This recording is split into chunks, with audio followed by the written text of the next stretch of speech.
สบายดีมื้อนี้มาพบกับช่อง SNL อีกเนาะมื้อนี้ก็สิมาแจกเกมแคนบูรันเนาะภาคนี้แบบว่าจะเสียเงินเนาะโหลดใน Play Store หรือว่าบ่มีใน Play Store นั่นเองก็สิเอามาแจกเนาะก็เบิ่งค่อยลองเล่นไปก่อนเลยว่าเป็นจังได๋ม่วนบ่ม่วนหรือว่าถูกใจบ่ถูกใจเนาะก็แล้วแต่เลยเป็นตาโหลดมาเล่นอยู่บ่ต้องถามเลยว่าเสียงค่อยเป็นย้อนหยังอันนี้ค่อยอัดคลิปนี่ก็ตอนตี 3ละอยากนอนขนาดเดียวก็ลงไปรับแล้วบ่นึงก็ค่อยว่าเกมนี้ก็พอใช้ได้เนาะกราฟิกก็ถือว่าสวยเล่นได้ค่อนข้างที่แบบว่าจะบ่น่าเบื่อปานใดแบบว่า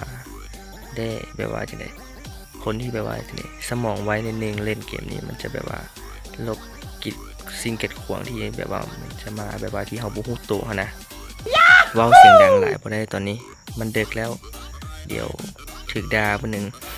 เดี๋ยวเว้าเสียงค่อยๆเอาเนาะคันว่าม่วนบ่ม่วนจังได๋ก็คอมเมนต์มาเนาะว่าเกมม่วนบ่ม่วนบ่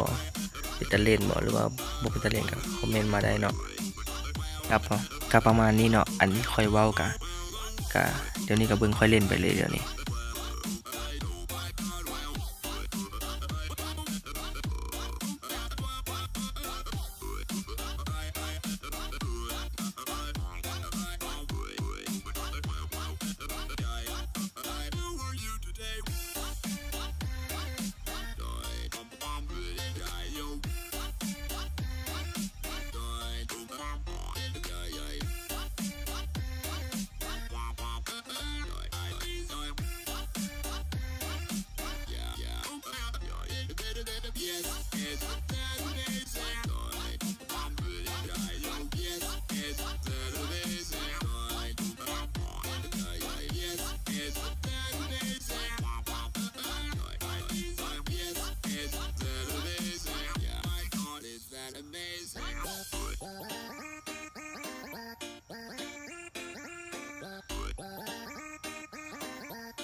และสุดท้ายนี้ก็ขอจบคลิปไว้เพียงเท่านี้เนาะก็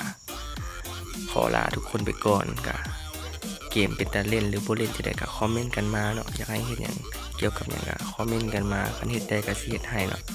ก็ฝากกดไลค์กด Subscribe กดติดตามให้เด้อขอบใจไปละทุกคนบ๊ายบาย